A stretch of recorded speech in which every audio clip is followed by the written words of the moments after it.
MP Devji Patel को सांचौर से भाजपा का प्रत्याशी बनाए जाने के बाद में लगातार जो चर्चाएं हैं वो सामने देखने को आ रही है कि कल जिस तरह देवजी पटेल के ऊपर हमला हुआ था और उसके बाद में कल शाम को ही कुछ अज्ञात नंबरों के माध्यम से इनके पास धमकी आई है। क्या पूरा मामला जानना चाहेंगे सर? कल शाम को बताया जा रहा है कि आपके पास कुछ कॉल आया था, उसमें आपको धमकी भरा मैसेज मिला है, क्या क्या मामला है? ये उनकी बौखलाहट है, उनकी हताश है। कल जैसे ये हमला हुआ, उस हमले की हमने एफआईआर दे दी है, शायद उसी के संदर्भ में ये कनेक्टिंग होगा, इसीलिए ये बौखलाहट में वो लोग एक्शन या जो भी बोल रहे हैं उसके बारे में पुलिस अपनी कार्रवाई कर रही है और पुलिस ने कुछ लोगों को अरेस्ट भी किया और बाकी लोगों पे वो कार्रवाई करेगी। जो धमकी वाला मामला, इसमें आपने पुलिस में कोई रिपोर्ट दर्ज करवाई? पुलिस को हमने बता दिया है, दूसरी बार वापस आएगा तो जो कॉल है उस कॉल का हम लोग नंबर वगैरह भी पुलिस को देने की कोशिश करेंगे कि भाई उसी के माध्यम से पुलिस आगे अपनी कार्रवाई करे और उनके ऊपर भी कार्रवाई हो। कल जिस तरह आप पर हमला हुआ उसके बाद में आपने लिखित में पत्र भी दिया था एसपी को और कलेक्टर को, क्या सुरक्षा मिल गई आपको? सुरक्षा, मैं ऑलरेडी एक सांसद हूं और सांसद होने के नाते मेरे पास में एक पीएसओ है और मैंने उनको पत्र दे दिया है। अब पुलिस अपना कार्रवाई करेगी, जब पुलिस की व्यवस्था के हिसाब से जब सुरक्षा देनी होगी। बाकी एसपी ने मुझे एश्योर किया है कि हम जल्द ही इस पे सुरक्षा की कार्रवाई करेंगे। कहा जा रहा है कि जो सामने वाले प्रतिद्वंदी हैं जो टिकट की मांग कर रहे थे, दानाराम चौधरी या जीवाराम चौधरी, अन्य लोग हैं, वो कह रहे हैं कि देवजी पटेल ने हमारे साथ धोखा किया। आपका एक ऑडियो भी अभी एक वीडियो सामने आया था कि अभी सभा को संबोधित कर रहे थे, क्या आपने उनके साथ धोखा किया? मैंने जिंदगी में किसी के साथ में धोखा नहीं किया और ना ही मैं कभी धोखा करूंगा।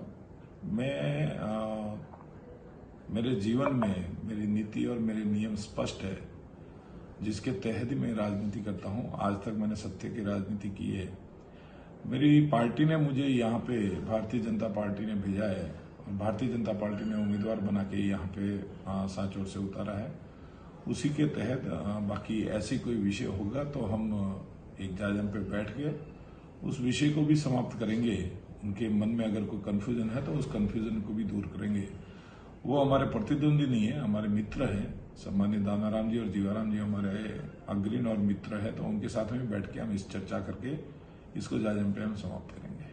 सर, आखिरी सवाल, जीवाराम चौधरी ने कहा है कि देवजी पटेल को कल जो उसमें उन पर हमला हुआ था उसकी निंदा करते हैं, लेकिन उनको मामला दर्ज नहीं कराना था, पुलिस के पास नहीं जाना था। ऐसा है कि इस विषय का जवाब तो शायद किसी आम नागरिक को पूछेंगे तो ही बेहतर रहेगा कि अगर जानलेवा हमला हो और मामला दर्ज नहीं करवाएं तो ये भी शायद मेरे हिसाब से उचित नहीं होगा। मैंने जो कानून का सहारा लिया है उसमें शायद मैंने गलत नहीं किया और अगर किसी को पूछ के आप पता करेंगे तो ही पता चलेगा इस पे। दानाराम चौधरी और जीवाराम चौधरी से आपने कोई कांटेक्ट किया?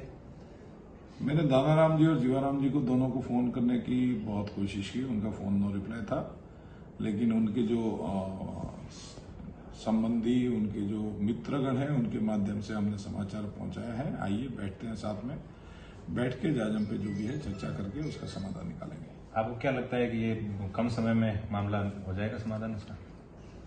हम एक ही परिवार है, नाराजगी जरूर होती है, लेकिन उस नाराजगी को दूर करके यहाँ से 25 तारीख को जो चुनाव है उस चुनाव के अंदर भारतीय जनता पार्टी प्रचंड बहुमत से सांचौर की सीट निकलेगी और विधानसभा में जाके भारतीय जनता पार्टी के जो यहाँ के कार्यकर्ता और यहाँ की जनता ने जो विश्वास रखे उस विश्वास को पूर्ण करने में सफल होगी। तो भाजपा के प्रत्याशी देवजी पटेल ने बताया कि बहुत ही जल्द हम लोग, जो हमारे जीवाराम चौधरी और दानाराम चौधरी है, जो टिकट के दावेदारी करने वाले लोग थे, उनके साथ में बैठकर और भारतीय जनता पार्टी को आगे बढ़ाने का काम करेंगे। नरेश बिश्नोई, राजस्थान तक, सांचौर।